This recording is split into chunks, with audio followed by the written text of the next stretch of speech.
जय हिंद दोस्तों, स्वागत है आपका आपके अपने YouTube channel the Indian content में। एक बार सभी दोस्त बताएंगे कि आप सब कैसे हैं।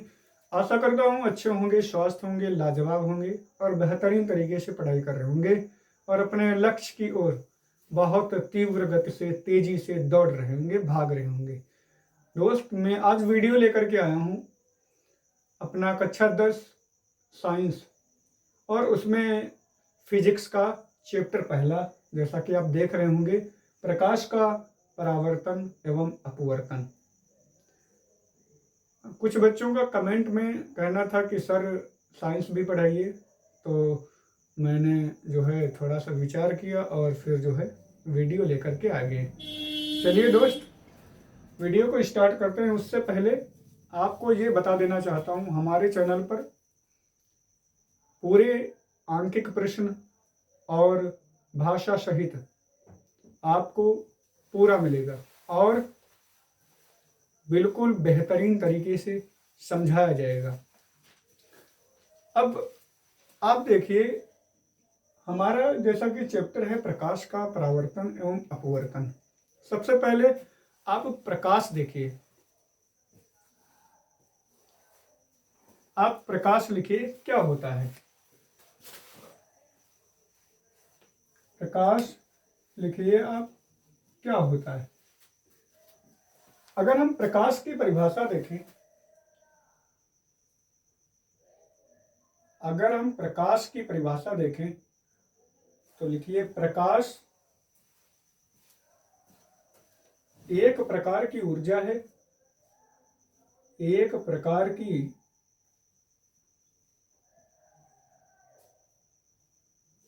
ऊर्जा है, ऊर्जा है जो जो वस्तुओं को जो वस्तुओं को दृश्यमान करता है, वस्तुओं को दृश्यमान करता है। जैसा कि आप देख रहे होंगे, ये है प्रकाश की परिभाषा। अगर प्रकाश हम लोग परिभाषा रूप में देखें तो इसकी परिभाषा ये होती है, प्रकाश एक प्रकार की ऊर्जा है जो वस्तुओं को दृश्यमान करता है। ठीक है। एक बात सभी दोस्त ध्यान रखेंगे कि प्रकाश, जैसा कि पढ़ रहे हैं प्रकाश का परावर्तन, अब देखेंगे कि प्रकाश क्या है। प्रकाश, जैसा कि आप एक बंद रूम ले ले और उसमें थोड़ा सा प्लास्टर भी लगा होना चाहिए, प्लास्टर उस पर जो है पुट्टी वगैरह लगी होनी चाहिए और बिल्कुल जो है पुता जैसा होना चाहिए। आपने देखा होगा घरों में ऐसे कमरे जो होंगे तो उनमें आप एक बल्ब लगा दीजिए तो उनमें उजाला अधिक रहता है, और जबकि आप ऐसे ही देखेंगे कि एक रूम ले लीजिए और वो जो है प्लास्टर ना हो और पुता लिशा ना हो, तो आप देखेंगे उसमें एक बल्ब लगा करके, तो दोनों में आप जब बल्ब लगाएंगे तो आपको सबसे अधिक प्लास्टर वाले रूम में उजाला महसूस होगा, दिखाई देगा। क्यों? क्योंकि वही होता है प्रकाश का परावर्तन। यानी हम कह सकते हैं कि प्रकाश का परावर्तन, प्रकाश अगर परिभाषा रूप में हम लोग देखें तो प्रकाश किसी पॉलिशदार या चिकने पृष्ठ से टकराकर सभी दिशाओं में फैल जाता है। इसे क्या हम लोग कहते हैं? प्रकाश का परावर्तन कहते हैं। यह प्रकाश का अधिकांश भाग सभी दिशाओं में फैल जाता है, इसे हम लोग प्रकाश का परावर्तन कहते हैं। अगर हम लोग प्रकाश का परावर्तन देखें, देखिए प्रकाश का परावर्तन, प्रकाश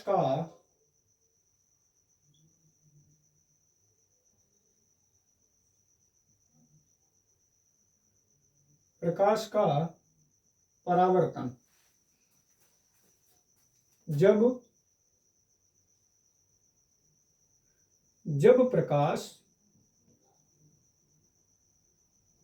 प्रकाश किसी किसी पालिशदार या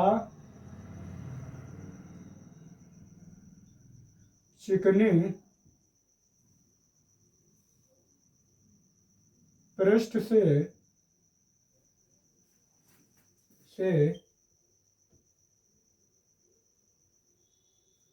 टकराता है, चिकने पृष्ठ से टकराता है, तो इसका इसका इसका अधिकांश भाग, क्या भैया, अधिकांश भाग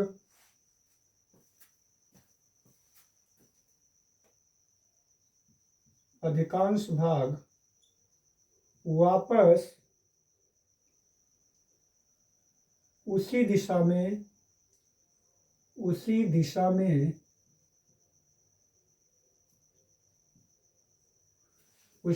में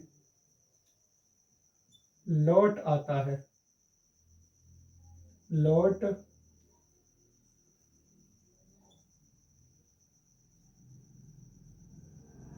आता है। इस पूरी प्रक्रिया को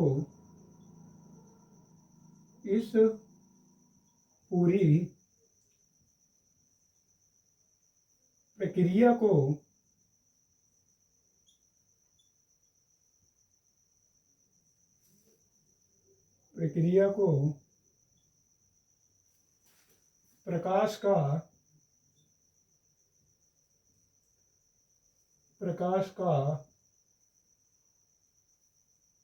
परावर्तन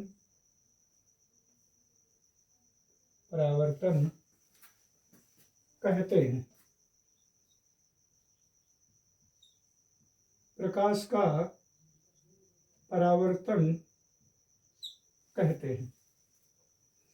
सभी लोग इस चीज को ध्यान रखेंगे।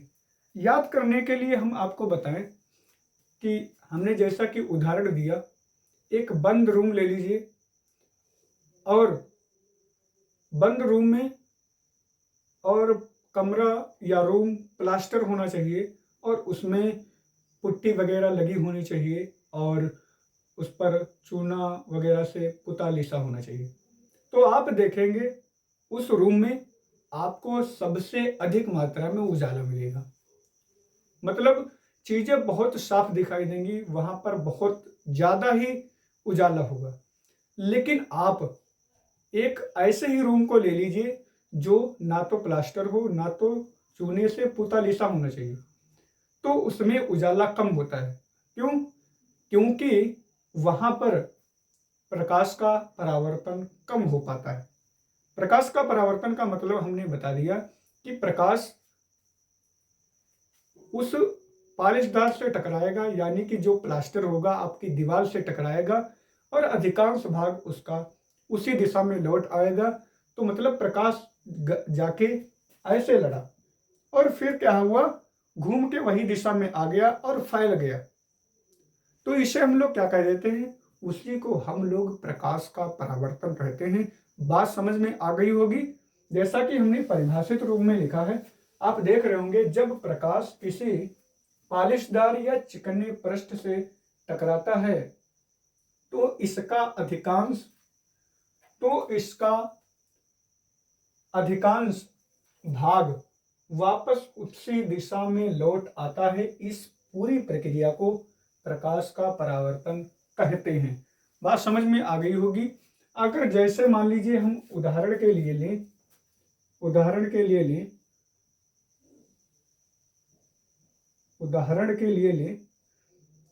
तो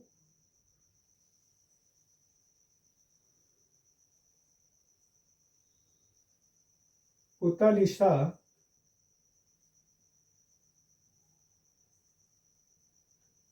हुआ कमरा।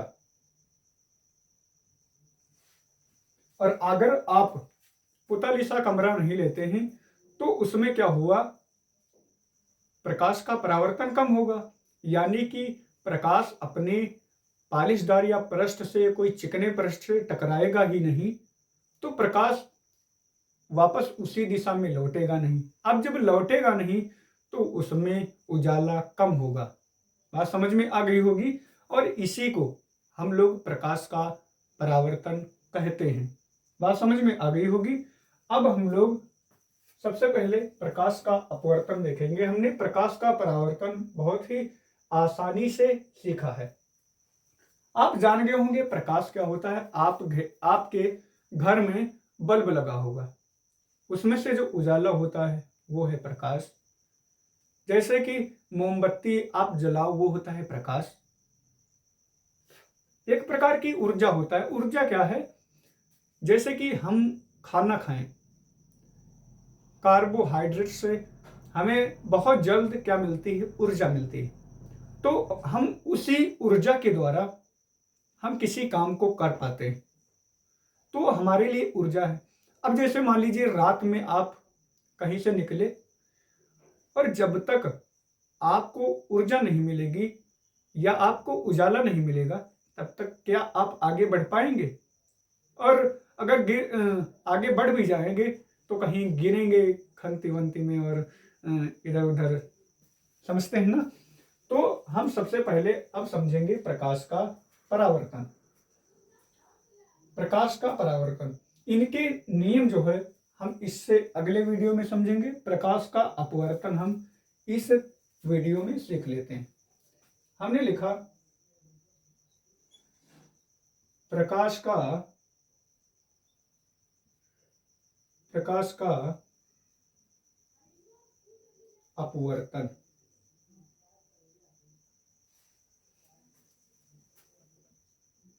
अगर हम इसकी परिभाषा देखें तो इसकी परिभाषा होती है, जब प्रकाश किसी विरल माध्यम से सघन माध्यम में प्रवेश करता है तो वह अपने मार्ग से विचलित हो जाता है। इसे हम लोग क्या कहते हैं, प्रकाश का अपवर्तन कहते हैं। देखिए अभी एग्जाम्पल के रूप में हम दिखा देंगे और आपको बिल्कुल पूरी तरह समझाएंगे। जब प्रकाश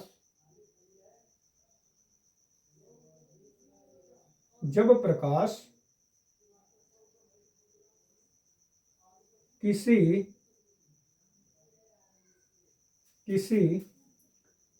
एक माध्यम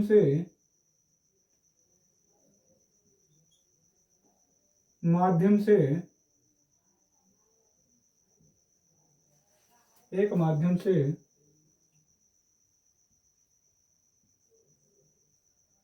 दूसरे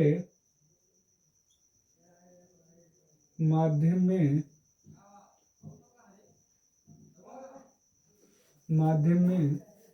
प्रवेश करता है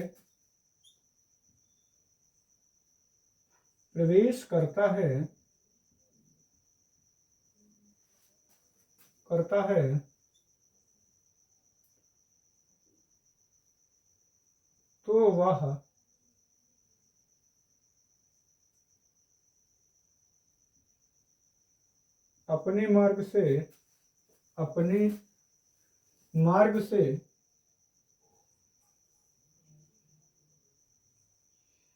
अपने मार्ग से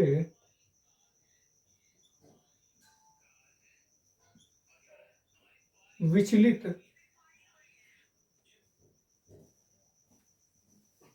हो जाता है। इस पूरी प्रक्रिया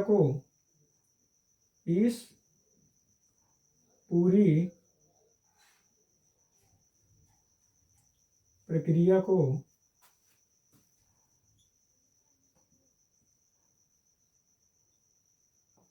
प्रकाश का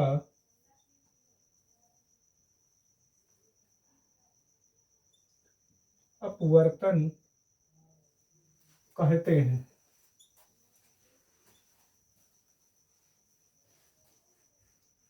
प्रकाश का अपवर्तन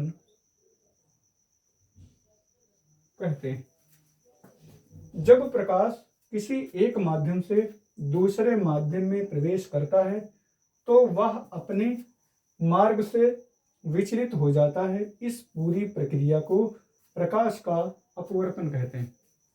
जैसा कि आप देख रहे हैं, हमने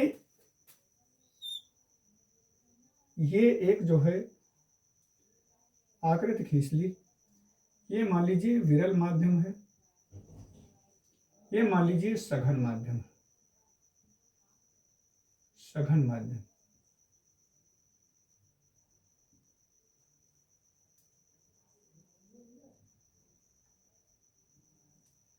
ये क्या है? ये है आपका, इससे पहले आपने इस सिरे से नहीं पढ़ा होगा और हम इस सिरे से आपको समझाने की कोशिश करते हैं कि ये है एक विरल माध्यम और ये है एक सघन माध्यम से। और यहाँ से प्रकाश की किरण इस प्रकार से आएगी और यहाँ ऐसे जाने के बजाय यहाँ से ऐसे चली जाएगी। तो मतलब एक माध्यम से प्रकाश इस प्रकार से लगाया गया और जब दूसरे माध्यम में प्रवेश करेगा तो ऐसा प्रतीत होगा कि वो जो प्रकाश जो है वो टेढ़ा जा रहा है या अपने मार्ग से विचलित हो गया है।